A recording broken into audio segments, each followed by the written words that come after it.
మంగళవారం సూర్యాపేట జిల్లా కేంద్రంలో తపస్ జిల్లా అధ్యక్షురాలు పర్వతం సంధ్యారాణి అధ్యక్షతన జరిగిన ఉపాధ్యాయ ఉద్యోగ ఆత్మీయ సమావేశంలో బీజేపీ ఎమ్మెల్సీ ఏవిఎన్ రెడ్డి ముఖ్య అతిథిగా పాల్గొని మాట్లాడారు.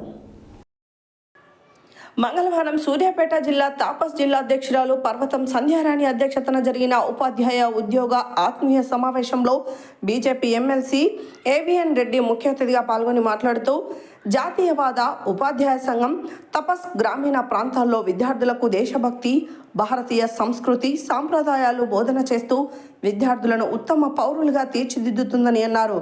తపస్లో ఉండే ఉపాధ్యాయులు క్రమశిక్షణ కలిగిన వారని, వారు ప్రతిరోజు పాఠశాలకు వెళ్లి తరగతి గదిలో బోధన చేస్తారని, సెలవు పెట్టకుండా గైర్హాజరు కారని అన్నారు.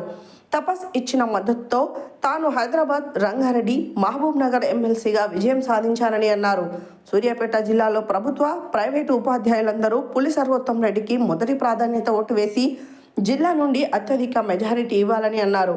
బీజేపీ ఎమ్మెల్సీ అభ్యర్థి పులి సర్వోత్తం రెడ్డి మాట్లాడుతూ తాను గెలిస్తే ప్రభుత్వ పాఠశాలలో వసతుల కల్పన, మెరుగైన సౌకర్యాలు, ఆధునిక ల్యాబ్ల ఏర్పాటుకు కేంద్రం నుండి నిధులు తీసుకుని వస్తానని అన్నారు. సమగ్ర శిక్షలో పనిచేస్తున్న ఉపాధ్యాయులను, ఇతర సిబ్బందికి బేసిక్ పే ఇవ్వడంతో పాటు వారిని రెగ్యులర్ చేయాలని డిమాండ్ చేశారు. ఈ సమావేశంలో మాజీ ఎమ్మెల్యే శానంపూడి సైదిరెడ్డి, బీజేపీ జిల్లా అధ్యక్షురాలు చల్లా శ్రీలతారెడ్డి, తపస్ రాష్ట్ర ఉపాధ్యక్షులు బెల్లంకొండ రామ్మూర్తి, తపస్ జిల్లా ప్రధాన కార్యదర్శి యామ రమేష్, మురళీధర్ రెడ్డి, చంద్రారెడ్డి, వెంకట్రెడ్డి పెద్ద సంఖ్యలో ఉపాధ్యాయులు పాల్గొన్నారు.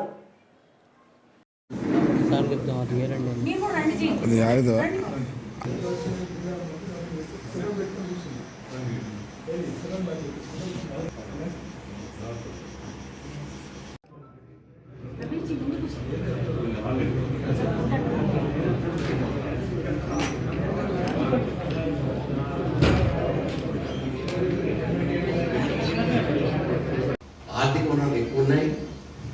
ఎక్కడో ధనిక రాష్ట్రానికి కావాల్సిన రాష్ట్రాన్ని 10 సంవత్సరాలు పాలించి 7,10,000 కోట్లతోని మీరు అధికారం కోరుకున్నారు. దానికి బాధ్యులు అంటే మీరే. కారణం ఏంటంటే మీరు మీ అధికారం వరకు ఉచిత పథకాలనేది ప్రకటించి ఈ విధంగా వివాదించారు. అదే పంతాలో ప్రస్తుత గవర్నమెంట్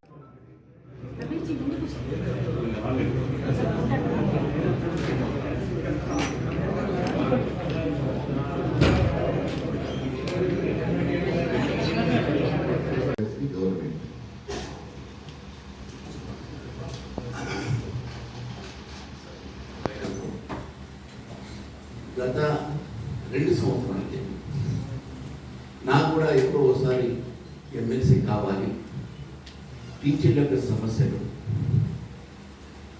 విద్యా వ్యవస్థలో ఉన్నటువంటి లోపాలు ఇవన్నీ కూడా చట్టసభలలో ప్రశ్నించాలనేటువంటి కోరిక ఉండే 2017లో ఇండిపెండెంట్ పోటీ చేశాను. I last with margin 2nd ప్లేస్లో. తర్వాత మొన్న తపస్ తెలంగాణ ప్రాంత ఉపాధ్యాయ సంఘం చేరలేదు. అయినప్పుడు కూడా తపస్ అనేటటువంటి సంఘం హిందుత్వ భావజాలు అయినటువంటి నికాస్ అయినటువంటి సంఘం ఏంటంటే తపస్. నాట్ దట్ వాళ్ళు నాకు మ్యాండేట్ ఇచ్చిందని కాదు, తెచ్చిపించిందని కాదు. 2 ఇయర్స్కి అబ్జర్వ్ చేస్తున్నాను వాళ్ళ నిబంధనలు. పాఠాలు చెప్పండి బయటకు రాదు, సెలవు పెట్టేది బయటకు రాదు. బట్ వేరే టీఆర్టీ వాళ్ళు కావచ్చు, మిగతా వాళ్ళు కావచ్చు, రాష్ట్ర నాయకులే కాదు, మండల స్థాయి వాళ్ళు కూడా పాఠాలు చెప్పుకుంటూ బయట తిరుగుతున్నారు. అంటే ఇటువంటి పరిస్థితి ఎందుకు వచ్చిందంటే దానికి భిన్నంగా వీళ్ళన్నింటినీ ఓవర్టేక్ చేసుకుంటూ by virtue of their honesty and sincerity తోని వాళ్ళన్నింటినీ తెరవని చేసుకుంటూ తపస్సు ఎమర్జ్ అయింది. ఈ పోయిన ఎలక్షన్ నేను గెలిచేంత వరకు తపస్సుకి ఏముంది శక్తి అన్నారు. నన్ను గెలిచిన తర్వాత తపస్సు శక్తి అన్న సంగతి మిగతా